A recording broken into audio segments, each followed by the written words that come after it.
የምታወሪው? ሲጀመር ላንቺ የማስረዳት ግዴታ የለብኝም።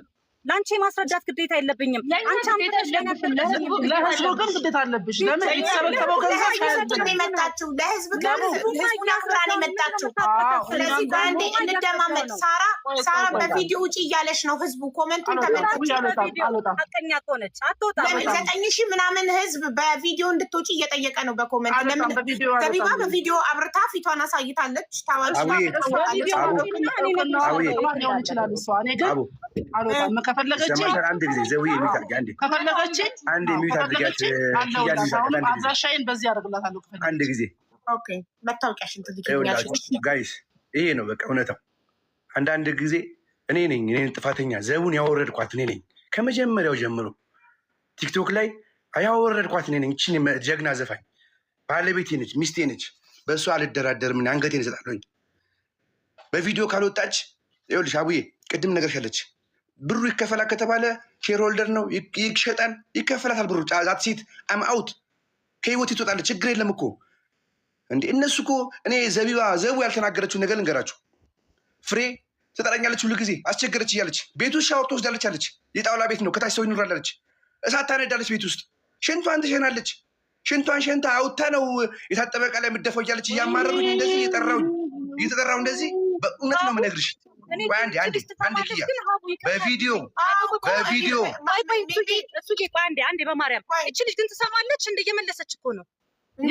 አንተን ስትል እንዲህ ያልኩ ትሰማለች ግን አትናገርም መሰለኝ። ኧረ ሁለቱንም አትናገርም አትሰማም። እኔ ሳቅ ግን ኪያ በቪዲዮ ካልወጣች ማለት ነው። አቡዬ አጀንዳሽን ቀይሪ።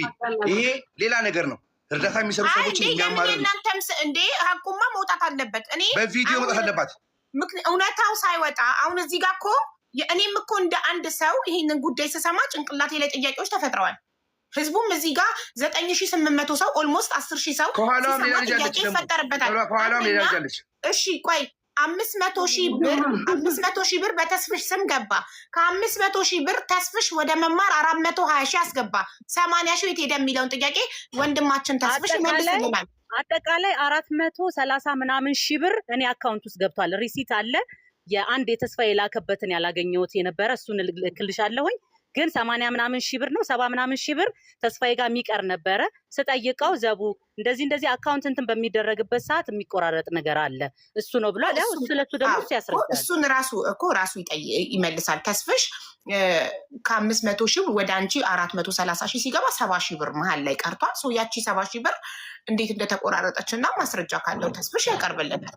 ስለዚህ መማር ጋር የቀረ ምንም ነገር የለም። ወደ መማር አስገብቶ መማር ምንም የለም። መማር ጋር ተስፋዬም የራሱ ምክንያት አለው ያስረዳቸዋል። እንደውም ጉዳዩን በዋነኝነት ሲያስተባብር የነበረው እሱ ስለሆነ ተስፋዬን ማናችሁም ሳታወሩ ሚውት አድርጋችሁ ስሙት። በቪዲዮ ይነግረናል። ችግር የለም። አሁን ኪያ ህዝቡ በቪዲዮ ከፈለጋችሁ በአካል መገናኘት እንችላለን። ቪዲዮ ላይ መውጣት የማይፈልግ ሰው አለ።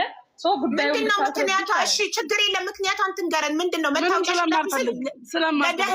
ለደህንነቴ አንዴ እንደማመጣ እየተደማመጥን እኔ በውስጥ በዋትሳፕ መታወቂያሽን ላኪልኝ። ኢሱና ዘቢባ ፓስፖርት ኮፒያቸውን ልከውልኛል። ፓስፖርታቸውን ወደ እሱ አላኩም።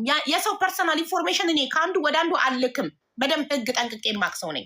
ሳልክ በአፌ እንደላኩልኝና እሷን ማንነቷን የሚገልጽ ፓስፖርት እንድትልክልኝ ስላት እነሱ ኢትዮጵያኖች አይደሉም እንዴ ፓስፖርት የሚልኩት ስትለኝ ኦኬ ብዬ ኢትዮጵያኖች አይደላችሁ ለምን ፓስፖርት ላካችሁ ስል ፋይዳ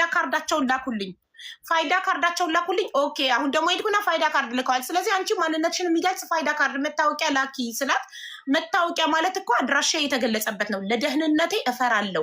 መታወቂያ የምሰጠው ለፖሊስ ብቻ ነው አለች።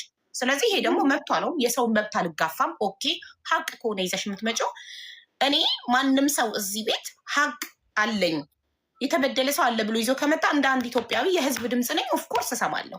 ቅድም ዘቢባ ሀቢባ ላንቺም ለኳሊቲሽም አይመጥንም ስላልሽኝ ለዛም አብሬ ለመመለስ ነው። ማንም ሰው መጥቶ ሚዲያ ላይ የተረዳ ሰው ገንዘቡ አልደረሰውም ከተባለ እኔም ቤት የተሰበሰበለት ሰው እኔ ቤት በእርግጥ ሁሌም በራሳቸው አካውንት ስለሚሰበሰብ እኔ ጋር እንደዚህ አይነት ነገር መጥቶብኝ አያውቅም። ለምን በራሴ አካውንት ሰብስቤ አላውቅም ለማንም። ሁሌም በራሱ በታማሚው አካውንት በተረጂው አካውንት ስለሚሰበሰብ ነው። በእኛ አካውንት ከሰበሰበ ህዝብ ሲጠይቀን የመመለስ ግዴታ አለብን። ለምን ገንዘቡ የሚሰበሰበው ከህዝብ ስለሆነ ከህዝብ የተለቀመ ገንዘብ እስከሆነ ድረስ ማንም እንሁን ማን መተን ለህዝብ ምላሽ የመስጠት ግዴታ አለብን፣ ህዝብን አክብረን ማለት ነው። ስለዚህ እኔ ደግሞ እቺ ሰው ድምፄ ይሰማ ስትል ሰማኋትኝ። ደረሰኞች ዘቢባን አናገርኩ፣ ደረሰኞች ላከች። ገንዘብ አዎ ተሰብስቧል ተስፍሽ ደግሞ ለዘቢባ አስረክቧል። መሀል ላይ የቀረችዋን ተስፍሽ ራሱ ያስረዳናል። በተረፈ ግን የእነሱ ጥያቄ ደግሞ ፀጉር ቤት ተከፈተበት ብሩ ዘቢባ ጋር የገባው 430,000 ብር ፀጉር ቤት ተከፈተበት ወደ 300 ምናምን ሺህ ብር። ሌላው ለቤት ክራይ ለአስቤዛ ምናምን ጠፋ። ኦኬ ደረሰኝ ልካልኛለች ዘቢባ ወደ 290,000 አካባቢ ወጥቷል ለፀጉር ቤቱ። የቀረው ለልጅቷ የአስቤዛና የቤት ክራይ ተከፍሏል ተብሏል። ፀጉር ቤቱ እውነት 3 ዓመት ሙሉ በወር 6,000 ብቻ ነበረው የሚያስገባው። ያ አጥጋቢ አይደለም ነው የእነሱ ጥያቄ። አሁን ላይ ደግሞ እቺ ልጅ የቤት ክራይና አስቤዛዋ ቆሟል። ለምን ብለውን የጠየቁት። ይህን ጥያቄ መጠየቅ ትክክል ነው ቢጠይቁ። ስለዚህ እነ ዘቢባ ደግሞ ኢሱና ዘቢባ ያስረዱናል ፀጉር ቤቱ ምን እንደሆነ፣ ገቢው እውነት 6,000 ብር ብቻ ነው ወይ በ3 ዓመት ሙሉ ሲያስገባ የነበረው የሚለውን እና ለምን አሁን ቆመ። አሁን የቆመው ፀጉር ቤቱ ስለተዘጋ፣ ፀጉር ቤቱ ለምን ተዘጋ የሚለውን ያስረዱናል። ጉዳዩ ይፈታል። ምንም የሚያንጫጫ የሚያጣላ ምናምን ነገር የለም። ቴንኪዩ። ስለዚህ አሁን ሳራ ስለምታወሪ ቴንኪዩ ማለት እንፈልጋለን። ጥያቄያችን ይሄና ይሄ ብቻ ነው። ፐርሰናል ኬዝ የለብንም። አሁን በቪዲዮ የማትወጣበትን ጉዳይ ሳራ